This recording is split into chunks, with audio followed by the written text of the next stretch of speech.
Welcome to my channel after a really long time. I've been sick.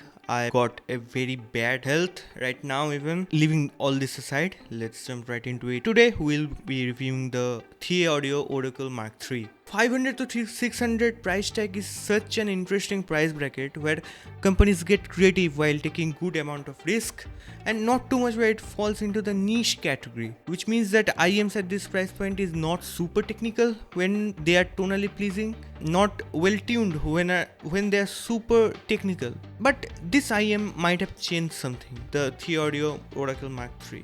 ThieAudio IEMs always strike a very good balance in build quality. Their cheaper IEMs are well built as well.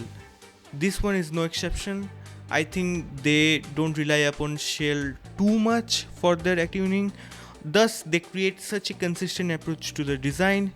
The nozzle on the other side is a bit thick, but not too much to create any problem in my ears, and if it's not a problem in my ears, I can vouch that majority of people wouldn't have any problem. Shells feel like they wouldn't break even they're dropped to the floor from a sitting height. Fits very nicely. Cable feels appropriate for a $590 IM too. And it comes with interchangeable termination, splitters, and connectors are made of high quality metal and feels quite sturdy. Coming to the sound, Oracle Mark III will give you a very typical ThieAudio tonality with a few changes here and there. Strong sub-bass presence, tasteful mid-bass. Mids are not the highlight by any means. Treble is quite snappy and forward. This kind of tuning is well suited for genres like pop, indie, rock. But it might not give you the best experience with something like blues and orchestra. To start off with the subjective sound of this IEM, although it might not hit my personal preference in a lot of cases, it manages to get a lot of long listening sessions out of me in the span of a week, which means a lot to me since I can tolerate IEMs that deviate too much for my liking. I quite enjoyed its presentation in my library where I can just shuffle through a playlist which has a fairly good recording quality and special effects like live recordings or binaural recordings or soundtrack. The first thing that you'll notice after listening to this IEM is the treble. It's just there for you to give you notice of its presence. The clarity is up there. In the song What the World Needs Now, you can differentiate each hits fairly easily, which is not an easy task and surely not for an IEM that is priced at $590. From now on, I will address this as a $600 IEM because $10 won't make or break anything. On the other hand, I know a few people who would get annoyed by the treble just because of its amplitude, mostly because their tolerance, it is not unrefined to me. Like the treble is sometimes comes a bit more forward, but it's not sharp or anything like that. In the album The Way Up, it is evident how airy it sounds. It has the quality of filling up the space around you. Agile, fast in dynamics, texturing is not something that is I felt is there by a lot, nor I felt the absence of it. On top of that, the IM being fairly detailed, it has a sense of resolution that is not present in the most of the IMs that are priced at this price point. The next thing that you notice in this IM is the bass, moreover the sub bass than the mid bass. There are some elements of the sub bass that do impress me other than the amplitude. The sense of physicality it has can be rarely seen in IM priced at this range. Albeit it can beat something like Ruby in terms of definition and resolution. Like, of course it costs like 5x the price. I would say that it can compete easily with most IEMs. I haven't heard the origin yet, so I can't tell you everything for sure. The attack and decay is very natural. It doesn't feel digital, nor it feels very euphoric like a lot of the sub-bassy speaker systems. All these can be felt in the song Hollow 16-bit remix. The slam and punch are very natural. Now coming to the mid bass, things start to get more normal in the elevation. The mid bass is not as authoritative as the sub bass, which benefits in two cases. First, all the mid range gets a bit more coherent feeling rather than being warm or the control of the bass gets a step ahead with the tuning choice in the mid bass. The audiophile in me appreciates this, but the kid in me wanted a bit more slam in the eardrums, like the sub bass.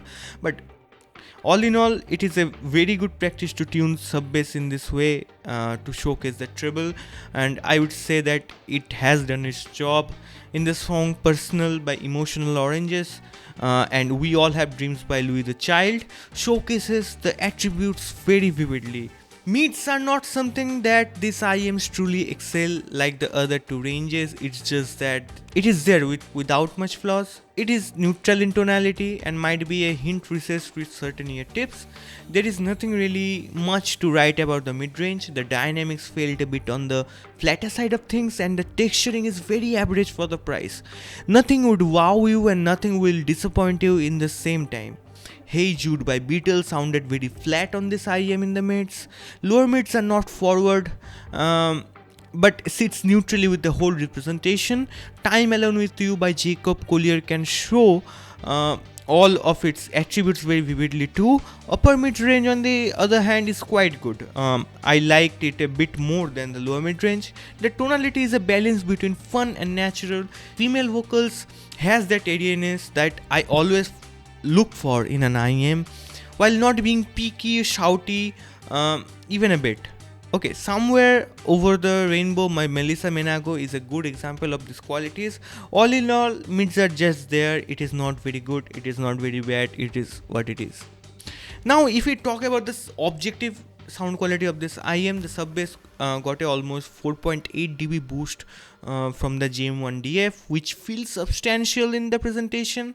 The attributes like rumble and authority are there without being shy even a bit.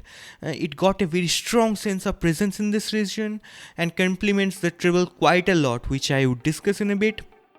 I wouldn't say that this might not be enough bass for a bass set, but enough for anyone who just enjoys bass. The mid bass though is reduced to 2 dB elevation only, and you can feel it in the representation since the sense of third slap is not as strong. I would have liked a bit more elevation here, but I got the reason since it was necessary for the mids to not feel masked by the bass. This helps a lot in digitally produced music where the sub bass is too much and mid bass is not there by much. The lower mids are pushed back by a single dB, which you can feel in the music. This is where I don't agree with ThieAudio. I don't think the scoop was necessary at all, and think it should have been corrected a bit for more natural timbre of the mids. This is why I don't see the reason of the mid bass decline, since it could have been a more elevated mid bass, and generally the slope of 200 Hz to 1 kHz is in decline, which I don't generally like. In the other way around, where any IEM that creates a slope from the lower mids to the upper mids, I really like those IEMs like the Full Cantor, which produces a similar technicalities too. So it's something I don't like about this IEM.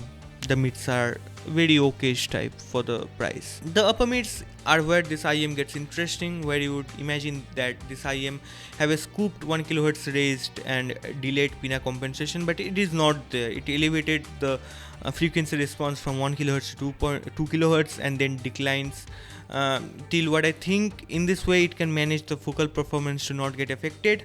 It does create a forward representation in the range, but due to the sound stage it feels distant in some instruments, so the presentation comes as a really natural yet engaging and exciting. There is a dip in 3 kHz to 5 kHz, which I really like since it pushes the instruments in the mix but not the vocals. But then comes the what is this section, like the 5.8 kHz elevation. Like, I don't know what it is, but we can see this range getting a lot of elevation from IEMs like Cantor, or even lower priced IEMs like the S12 and all. So apart from that, this IEM just extends and extends, and I have no complaint in the treble region of this IM too. Now if we come to the technicalities of this IM, this is where this IM shows its true potential. Technically this IM is very difficult to beat at this price point.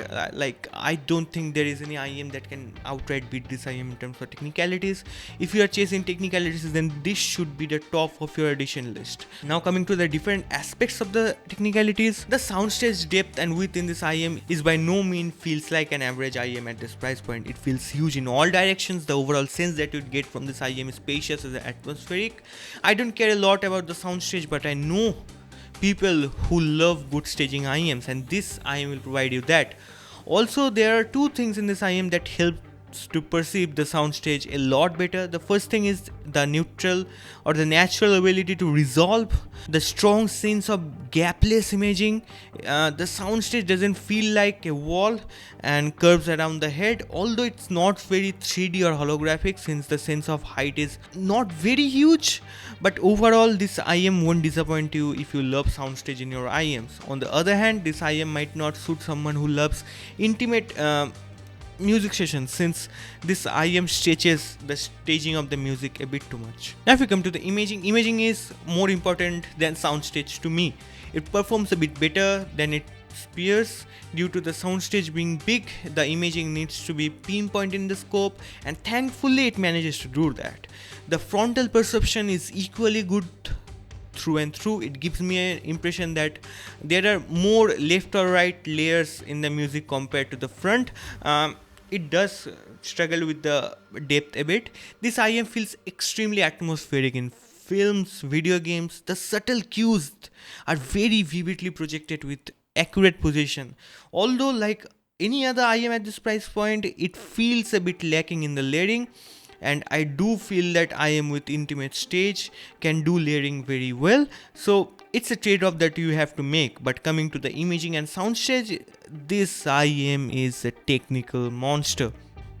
Now, where this IM stands, I think this IM stands right before the Afful Cantor. Afful Cantor is such an impressive IM, such an excellent IM for my personal taste, but it is pricey, and of course it can beat a lot of higher priced IMs, but we can't ignore that it is not pricey. At $800, if you want technicalities, if you want good tuning, Cantor is an amazing choice. But what if you want just technicalities and not too much into the tuning side of things, like all you want is technicalities? Then the Oracle Mark III is a pretty good choice. I think it's just below Cantor and on the level of Cantor for its resolution capabilities, its imaging, its soundstage and everything. So if you ask me, if you want technicalities, Cantor is there right here. Oracle Mark III is right here. Okay. But in the tuning, if Cantor is right here, Oracle Mark III is right here. So you would get it. Okay, so this IM is inherently resolving as like Cantor, and it doesn't rely on frequency response that much to bring up the details in the music by amplifying certain frequencies. There is a sense of transparency that you can feel to a great extent. The sense is although centered towards treble section, but this is also where the most things do occur in the range that requires a bit of resolution to come forward. All in all, I wouldn't ask for a more resolving set for my personal listening sessions, although note edges and micro contrast can be improved to some extent for an overall more complete experience, but it doesn't take away from anything. Things like crunch, bite, there is nothing that makes acoustic guitar and the things that requires a lot of transients more enjoyable than this IM at this price point. So do I recommend this IM? I recommend this IM to someone who is looking for really good technicalities but not too much into the tuning side of things. Although it produces an extremely fun tuning, and I forgot to tell you, this IM energizes so well with DX180 that is it's a match made in heaven. If you have DX180, I think you should go away with this. I am eyes closed. It will be good in tonality. It will good in technicalities. And man, it was hard for me to put it down while listening to this IM. And that's it for my review. Hope to see you soon. I'll be uploading a lot more frequent videos from now on. Bye.